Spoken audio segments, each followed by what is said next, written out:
लाहौर में भी रिसेंटली एक एलजीबीटी की पार्टी मुनक्कद हुई है जिसमें बारिया बी और अंसार अब्बासी ने जो है ट्वीट किया और इसके खिलाफ मुकदमा दर्ज हुआ है।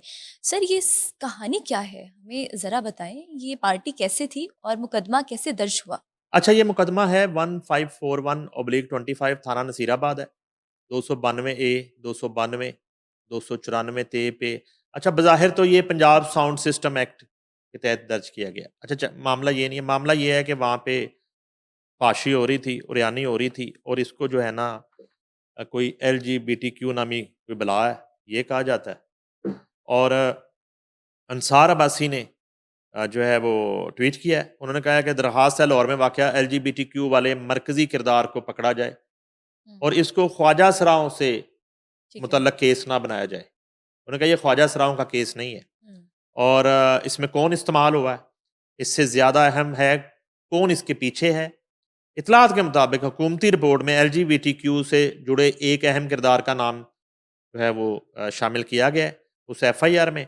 अच्छा, उसके अलावा मारिया बी ने एक लंबा चौड़ा ट्वीट किया, वो मैं आपसे शेयर करता हूँ। उस पे भी जी। अंसार अब्बासी ने कहा है जी कि मोहतरमा मारिया ने लाहौर में एलजीबीटीक्यू यानी हम जिन्स परस्ती के शो के हवाले से सोशल मीडिया में खबर दी। इस पर लाहौर में एफआईआर दर्ज कर ली गई है। हुकूमत को मालूम हो गया है किसने ये शो मुनक्कद किया, लेकिन इसका नाम एफआईआर में शामिल नहीं है।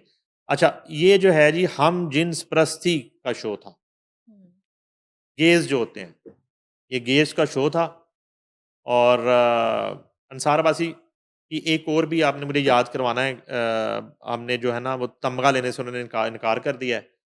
ये उनकी इस जुर्रतमंदाना फ़ैसले पे भी हमने बात करनी है। मारिया ओके। भी जो हैं कहती हैं कि शैतानी एलजीबीटीक्यू पार्टी पर उनका शदीद रद्द-ए-अमल आया है।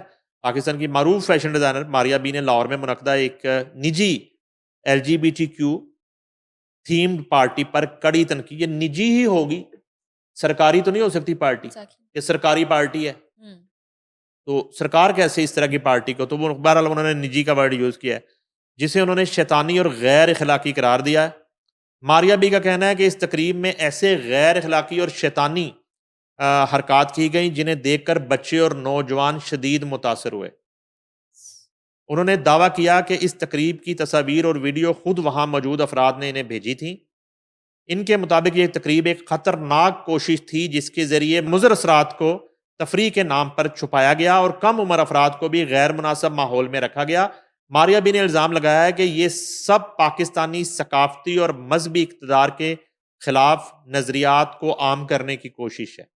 उन्होंने कहा ये एक टेस्टर हाँ लगाया गया ओके। है ठीक है। कि अगर ये हो जाती है तो फिर हम्म, दूसरी पार्टी होगी, तीसरी होगी और हम्म, फिर जो है ना न्यू ईयर पार्टी की तरह ये पार्टी पार्टी शुरू होती हो रहेगी। जाएगी। हम्म, अच्छा, ये असल में तो उन किरदारों का जो है वो सुराग लगाना ज़रूरी है।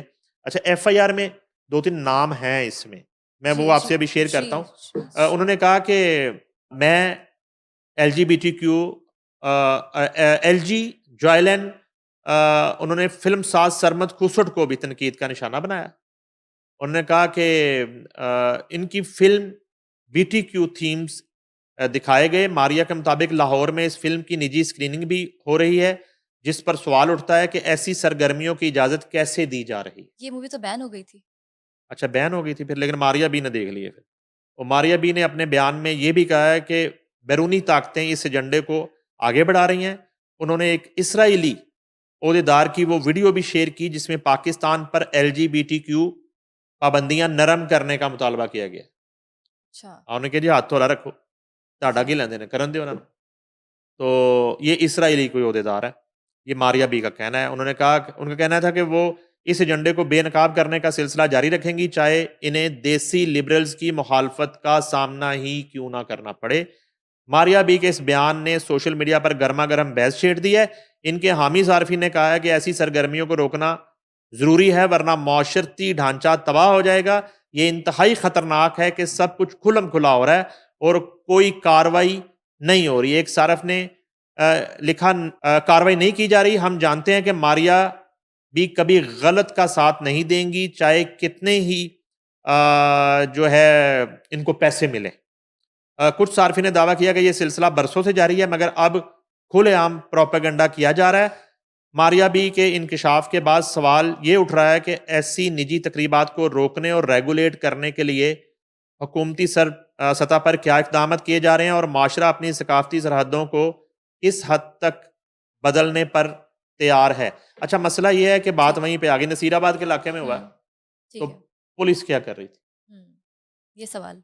मसला ये है कि आप रखें ना, साउंड लगाएं, आप अपने बच्चे की सालगिरह रख लें जिसमें सबने पूरे कपड़े पहने होते हैं, तो उसका ये आ जाते हैं, मुतलका थाने वाले आ जाते हैं, वो कहते हैं कि इसका एनओसी किधर है, वक्त की पाबंदी, टाइम क्या होगा, आप वो छोड़ें, आप जो है कोई मजहबी आप तकरीब रख लें, आप कोई मजलिस रख लें, कोई मिलाद रख लें, मुतलका थाना आ जाता है, पता आपको? उन्होंने कहा ये क्या कर रहे हैं आप? उन्होंने कहा जी, उन्होंने कहा आपने एनओसी किधर है? कहाँ से लेना जी एनओसी? डीसी ऑफिस से एनओसी लेके आए और उसके बाद पता नहीं कौन से महकमे की मंजूरी लेके आए। हमें बताएं कि कितने बजे से कितने बजे तक आप इबादत करेंगे, ये स्पीकर कितने बजे बंद हो जाएंगे? ये करता है मुतलका थाना। मैं कितनी मिसालें दूं कि मजालस के दौरान ये पुलिस के डाले पहुंच जाते हैं कि जी बंद करें, रात 11 बज गए। कितनी मिसालें दूं आपको? अभी के कितने वाकया ये एफआईआर दे देते हैं जी, और टाइम ऊपर हो गया। और इस पार्टी को, इस फौज पार्टी को नसीराबाद पुलिस जो है उसको पता ही नहीं है, या फिर उनको ही पता था, उन्होंने कहा करो, हम बैठे हैं, देख लेंगे कोई आएगा तो। अच्छा, ये भी हो सकता है। यही होता है। अच्छा, उसके बाद इसमें जो है ना, जो नॉमिनेट है, नाम कैसे कैसे, जनान सिंधु, जान हसीना और रहमत जफर, ये जो है किरदार हैं। और ये जो है जान सिंधु जो है, नहीं, जान हसीना उर्फ हुसैन इनका नाम है, और रहमत जफर है। तो इन पे ये एफआईआर दर्ज हुई है। अब मेरे पास रिपोर्टें हो रही हैं कि इसके पीछे बड़े मुअज़्ज़िज़ीन के भी नाम हैं, जो खुद पीछे रह के इस तरह की एक्टिविटी जो है वो लाहौर जैसे शहर में कर रहे हैं। और अलबत्ता ये है कि अंसार अब्बासी ने और मारिया बी ने इस पे आवाज़ उठाई है ठीक है। और उस पे एफआईआर हुई है। और अब देखते हैं कि आगे क्या होता है, कि ये पार्टियां रुकती हैं या दोबारा ये किसी और इलाका थाना में कर लेते हैं, बिल्कुल ठीक। पुलिस को मैनेज करके। बिल्कुल ठीक। अच्छा, अंसार अब्बासी अब्बासी जो ने है ना, उनके तमख़ा लेने से उन्होंने इनकार कर दिया। तमगा लेने से भी इनकार कर दिया। अंसार अब्बासी ना आजकल बड़े चिड़चिड़े हुए हैं। इधर भी देखो ना, एलजीबीटीक्यू रुकवा देती है उन्होंने। उधर ना वो तमगे मिले थे। हुँ। ये वो तमगे हैं जो मार्का हक पे मिले थे। एग्ज़ैक्टली। अंसार अब्बासी साहब ने जनाब इनको कहा जी सुबह आपने आना है, ईवान सदर आपको तमगा देना है। उन्होंने कहा किस गल का तमगा देना? उन्होंने कहा जी वो आपने जंग में बड़ा अच्छा काम किया। मैंने क्या कहा? वो तो मेरा फ़र्ज़ था जो मैंने किया। तो इस पे तमगा किस चीज़ का बनता है? ओके। उन्होंने कहा तम असल में तो अब फिर जिन्होंने तमगे लिए हैं ख़ास तौर पे पहले पहले तो हम मीडिया की बात कर लेते हैं ना, अपने कोलीग्स की बात कर लेते हैं। जी। ये अब या अंसार अब्बासी गलत है, तो या फिर वो सब तमगे के शौकीन जो पूरा-पूरा साल फ़ोन करवाते हैं कि ये जो आ वेट रहा करते है हैं कि मिले, तमगा, कब और मिले। मीटिंगों में हमारा नाम है कि नहीं है। तो ये फ़रमाइशी तमगे जो हैं, तो उन्होंने कहा जी कि ये वार्ड जो है, ये तो पूरी कौम को मिलना चाहिए। तो कौम का अवार्ड किधर है? पिछले पॉडकास्ट में हम डिस्कस कर रहे थे जी कि वो हो इदारों के लोगों का हो गया, उसके बाद शोहदा का हो गया, उसके बाद हैरत अंगेज तौर पे काबीना के लोगों को मिल गया। इसहाक डार जो हैं, उनको भी अवार्ड मिला कि उन्होंने पता नहीं जंग में क्या किया। अच्छा, नहीं दिया तो जंग डिज़ाइन करने वाले नवाज शरीफ को नहीं दिया, जिन्होंने डिज़ाइन की थी जंग। नून लीग वाले कहते थे ना जंग डिज़ाइन की उन्होंने पूरी, उन्होंने देते नहीं बेचारे,